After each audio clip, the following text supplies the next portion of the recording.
So we are POoR Collective. So POoR is an acronym for Power Out of Restriction. And our vision is a world where youth see no limit.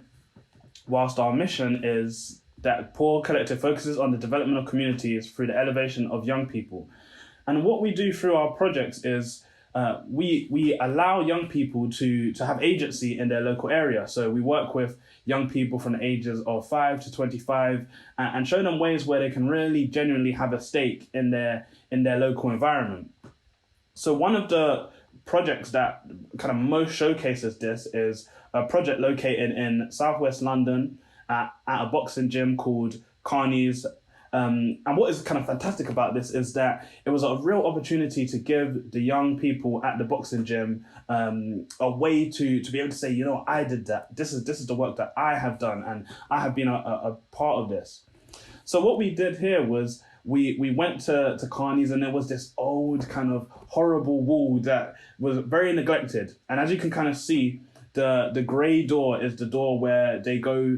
So at Carney's, they have several different things going on. So it's a kind of boxing gym, but also a youth centre, but also a place where young people can fix up bikes. So it's a place where young people could come and be upskilled and really learn how to kind of do things in their area. And I think it's fantastic because we've kind of seen the closure of many youth facilities across the country over the last 10 years. So we were approached by Carney's and the Royal College of Art and asked how we can give the young people agency and how can they have a stake in their area. So what we did for this is we surveyed this wall. So as you can kind of see, it's quite horrible. And we had spoken to the young people and said, what would you like to see on that wall? If you had an opportunity to change it, what would you like to see?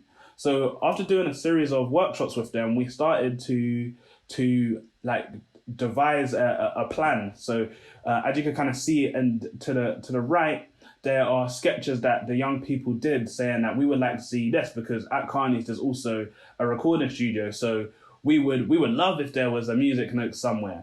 And then to the left, you can kind of see we were going through doing several different iterations of what could the wall have? What colors could it have? What kind of infographic can it have?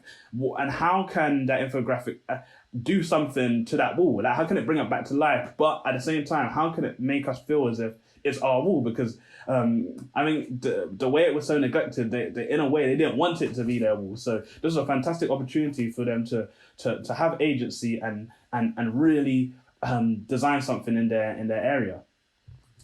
So after the series of workshops, we began coming together and painting a mural here. So as you can kind of see, we began by painting the kind of horrible, neglected wall white, and then after speaking to the young people, we had to come up with a series of forms and shapes that they would use to bring it to life and add some vibrancy to the wall. So as you can see, what is super important here is that the young people actually get to do something. So I think what's important is that when we're talking about having a stake or having agency in your area, it means that you're doing the work. And I think that's something that's really powerful, and it's something that's at the crux of POoR, because we could have simply co-designed it with the young people and then painted it ourselves. But we thought it was important that the young people were able to paint it themselves, so they can say, when we're no longer there, I painted that part and I did that part. And as people kind of walk by, they feel kind of proud and empowered by what they have done. So as you could kind of see in the background, after we had finished the mural, we actually got everyone from the separate kind of organizations in Carney's to stand in front of it. And I'll kind of explain later what each kind of form represents. But it was incredible because it was an opportunity where POoR were able to connect with Carney's community, but also they were really proud. Like, you would see each of these kind of the staff and the young people bringing their friends, their family to the mural, taking pictures. And now the kind of Battersea bikes that happens behind that door, they do a lot of their activities in front of the wall, and a lot of their videos are in front of the wall. So it was really a brilliant project to work on.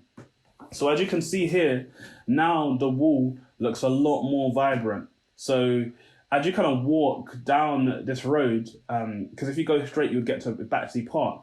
You can see it from quite a far distance. And this is really important because, again, it's given the young people agency. So when people see it, they're always intrigued and they walk past it. They ask questions, and especially in the summer when the young people are outside in front of the wall, people are coming up to them and asking them, "Oh wow, how did you guys create this?" Or how did you guys do this? Is this your mural? And it's fantastic to see, because as we were doing it, people would come over, speak to us. People would be like, you know what, we need more of these. It's great to kind of see something. But again, whilst it is vibrant, what is the most powerful thing is that it represents Carneys and it represents the young people. So on the kind of far left, you can see what looks like two spanners and a wheel. And this represents the Battersea bikes, where they fix up bikes, upcycle, and sell them. And this is a place where the young people actually are given a small wage, so they're kind of skilled, but they're also paid for their skills. To the right of this, you can kind of see two boxing gloves, which obviously represents the boxing gym, because at the heart of Carney's is a boxing gym. And the two boxing gloves, there's small murals for two of the young people that sadly passed away. So it's really, really meaningful for everyone there. In the center, you can kind of see the two C's. That is a kind of abstracted version of the Carney's community logo. To the right of this, you see that there is a music note and a guitar that represents the music studio where many of the young people go and record songs. To the right of that is a pizza. So there's actually a kitchen there, and some of the young people learn how to cook. So the kind of pizza and the fork and the spoon represent this space where they go and they learn how to cook. And then finally, we have at the end, we have the Doddington Estate. So this is an abstraction of the Doddington Estate, where the majority of the young people are from. So what is important here is that each infographic was designed by the young people, for the young people, and represents them. So it gives them agency. It's not about just simply kind of upgrading the wall, but it's about how do we upgrade the wall and give them a genuine stake in that.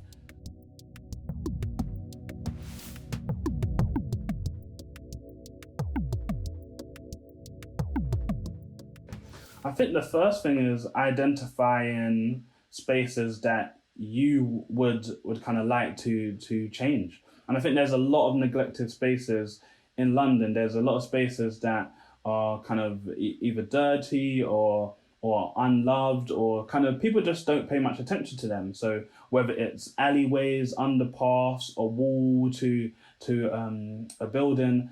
And I think what a lot of the young people realized was that it makes a big difference if you actually decide to change these spaces. And I think the first kind of thing is to identify, but then next it's to try and connect with the people that you believe can make the change. So whether that is the local council, there's kind of several art trails that happen from borough to borough. So seeing if there's an opportunity for you to get into like an art trail, but also looking at spaces that have already been upgraded and kind of finding out more about those spaces, because there's several spaces, especially underpasses for where train bridges are. There's several projects across London where you kind of see some kind of vibrancy to it, and it's kind of about identifying them and then doing your kind of background research to find out who did this, who did they contact, how did I do that. But at the same time, it's also about trying to understand who owns these spaces, because some of these spaces, for example, the Carneys, that wall was owned by Carney, so there was kind of no need to go directly to the council or kind of find a person that could help you in that sense. So in a way, if there's a space that you know that is a part of your local community centre or a part of your kind of a local building that you go to, I think it's just about asking. Because in this case, perhaps you could have literally just asked someone and maybe they would have just been like, you know what? Yeah, maybe we should paint this wall. But then obviously, if you're looking at spaces that are completely far away from where you live, I think there's another level of kind of understanding and research that you need to do before you kind of go and paint something, because we don't want anyone to get in trouble.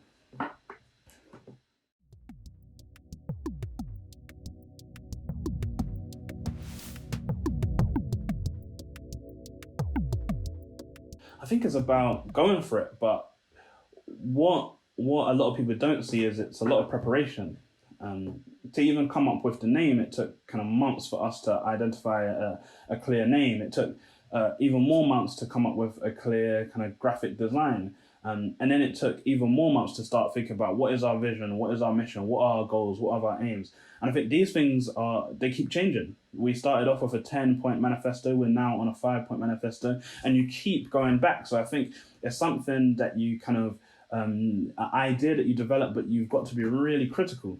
I think the kind of easiest way to begin is to see who has shared interests, who can you connect with, who is kind of like-minded, who had the same desires and the same work ethic as you, and you think that you could connect with, because most collectives are kind of a series of people that have other hobbies or other kind of side hustles.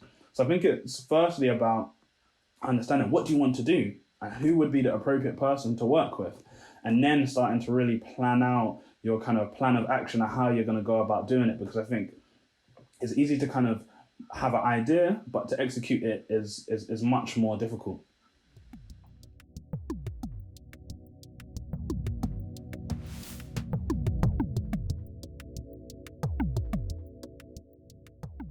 I think the biggest takeaway is that the ideas and the concepts and the thoughts that young people come up with are incredible. They're so powerful. We've done workshops where there's been like a 6-year-old, and the 6-year-old is saying the most pertinent point out of everyone that's there, and people kind of assume that with age you lack experience, but no amount of kind of textbook knowledge beats kind of lived experiences, especially when we're talking about young people that have experiences directly to where they live or where some kind of architecture or design is happening. Their kind of thoughts are invaluable. And I think that is something that a lot of designers, artists, architects sometimes forget, that they have experiences that we just will never understand. And I think it's incredibly important to realize that and recognize that, so that we can create meaningful spaces.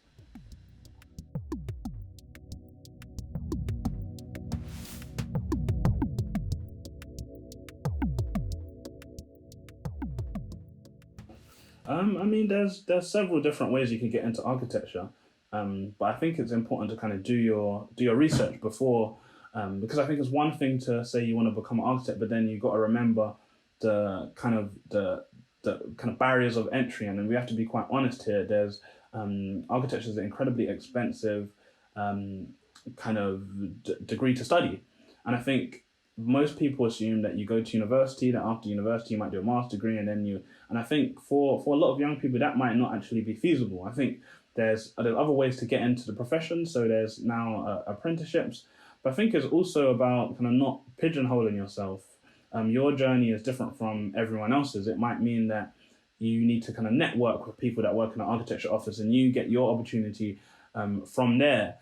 Because I think it's a lot of people assume that there's one way to do things, and I think the best advice I could give people is to know what you want to do and then devise your plan. Maybe going to university is what you want to do, but maybe you want to do an apprenticeship, or maybe you want to work directly for architecture office somehow. I think understanding the industry as well, because you don't necessarily have to be an architect to design buildings. Yeah, there's several different roles out there, and maybe your interests lie with kind of draftsman skills. So you just enjoy drawing plans. So you don't necessarily need to be a full qualified architect.